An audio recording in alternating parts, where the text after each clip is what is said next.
What up, boys, and welcome back to yet another Dragonflight video. So, Blizzard are doing changes, nerfs, buffs all over the place right now, and prices are they seem to just plummet into nothing. So, a lot of people are panicking. They're really sad about their favorite farm getting way worse to the point where they can't even be arsed to do it. And that's what we're going to talk about in today's video, because Blizzard has done a lot of changes to certain farms and professions, so the price drops in some regards makes big sense. Now, before we do that, big thank you to everyone that has subscribed to the YouTube channel. We're almost at 99,000 YouTube subs, which is insane. So it doesn't matter if you subscribe now or recently, or if you subscribe when I started making Diablo videos like 8 years ago. I really do appreciate your support. So make sure to subscribe to the YouTube channel and you'll be able to join the 100k sub giveaway, where I'm going to give away millions of gold. And you also get to see these videos as soon as they get uploaded to YouTube. And of course, big thank you to everyone that has purchased the 0 to 10 million gold guide. If you guys have no clue what it is, it's basically the concept of the book is to have a place to always have super relevant gold farms. So it's all of the techniques and farms that I personally use in order to make multiple gold caps, and it's never going to go out of date. So the people that bought this book 2 years ago are still getting the updates now in Dragonflight. So if you get it for 50% off using code Dragonflight today, whenever there's a new patch or even a new expansion, you will receive all the updates done to the book for free, sent directly to your email. But you can read more about it in the description down below. So basically what happened is on reset day on both NA and EU, prices, instead of going up like they have at the release of Dragonflight, they went down, right? And I was one of the people that made a lot of gold just the day before reset or in the weekend. I would just buy up stuff like the resonant crystals, glowing titan orbs, all the different awakens, and then reset day would happen and everything went up because the demand for these went up, right? Now, it's a combination of a lot of people getting aware of that eventually. So because I personally know a lot of people that didn't buy in a reset markets like this until this week's reset, right? So there was a massive supply of these on reset day, which caused people to panic, undercut each other, and prices just went down. But that's not the only cause, though. Like, definitely isn't. Blizzard has introduced or given us some hot fixes that they've done to the game. So yesterday's hot fixes were the following. So for herbalism, mastering the elements, 40 points in it, should now correctly increase the amount of rousing essence gained from elemental herbs.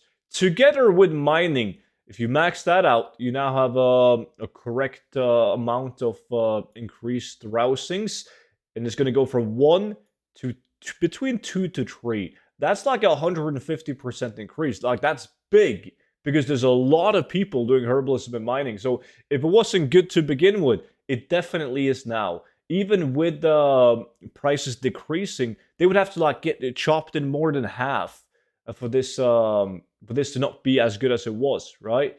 So this is a big change, like in terms of the Awaken. If you look at the Awaken, you've probably noticed already, just all over the board, they have gone down in the price. But it doesn't stop there. This is also a side note. This one right here, Enchanting Formulas, Illusion, Primal Frost, Air, Fire, and Earth, can now has inadvertently bind on pickup. They've been changed to unbound, so they may freely be traded and sold in the auction house.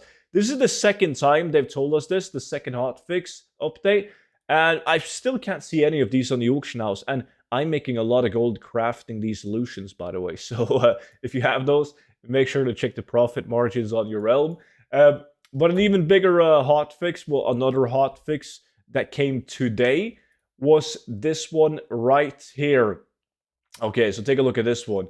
Added a small chance for glowing Titan orbs to drop from the Titan Forge Refty and Uldaman Golems, in addition to the Titan Watcher Keepers and Golems of Tyrhold.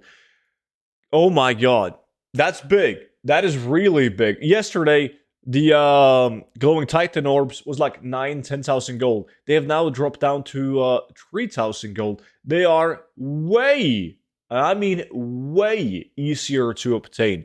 So everyone's favorite farm of doing glowing Titan orbs, well, it's probably not as good. Yes, you can get way more of them per hour, but are you able to sell, like, will we be able to sell all of them? Will it be the same gold per hour? Right, that is the question. I'm yet to do like an hour of testing glowing titan orbs to see how much more glowing titan orbs you're getting and if it's a good change. But usually when they increase drop chances, it's bad. It's just bad for everyone. It's nice for the people that just needs the orbs to get the enchants, right? For the gold farmers, it's not that good. So I guess for the majority of the people playing the game, a change like this, making the glowing titan orbs more accessible, is better for the game. It's just not that good for us gold makers, right? And also, there's an interesting line, this one right here. Fixed an issue that was causing the drop rate of various special regions to be lower than intended from elite creatures and higher from normal creatures. Like, they don't specify what this is, right? But I'm thinking, like, if you're killing, like, an elite elemental, maybe they're supposed to drop more rousings than a normal mob. Maybe for something like the glowing titan orb as well. Like, if you kill those mobs that are elite, maybe they will have an increased chance of dropping the special region. It makes sense. It's always been known, like, back in the days, I still get the question to this day, like, student, does X item have a higher drop chance to drop from elites? Because that was a thing back in the days, right? Where the harder the enemy was to kill, the more loot you would be rewarded. That has kind of faded away lately, so maybe we're going back into that direction again.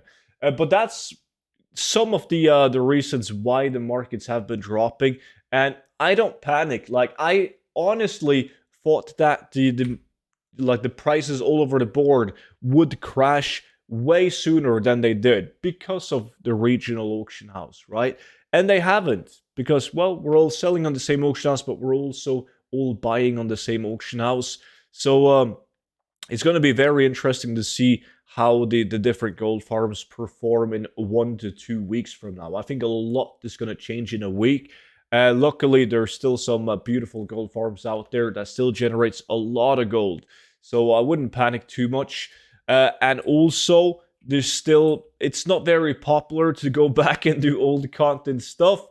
But like, I'm making a lot of gold selling collectibles in general, like old toys, battle pets, transmog items, like farmed and crafted, like stuff like that flies off the auction house. I'm selling the items for more than I used to back in the end of Shadowlands. So there's always going to be a way of making gold, but I do fully realize that whenever there's a new expansion, people prefer to do gold farms in that expansion because, well, it sells the second that you post it on the auction house, right? And that's what attracts people to current content farms. But there's going to be lots of ways still to make gold in Dragonflight. But yes, prices are going down, and they never last. Every single expansion, I always say this, like, okay, now we're making 150,000 gold an hour. It's not going to last. You will regret not spending the time right now, just no-lifing the farm that you're doing good at right now. Because it's easy to just like kind of take your foot off the pedal and just like chill for a bit. So there's a lot of you guys watching right now doing like 80,000 gold plus with herbalism and mining. And trust me, in a couple of weeks, you'd wish that you would go harder on it while it was still insanely good. But that was pretty much it for today's video. So as I said, make sure to subscribe to the YouTube channel and you'll be notified whenever the next video goes up. And you'll also be able to join in on the Millions of Gold in giveaway. So click that sub button and I will see you all back in at the next video. But until then, bye-bye.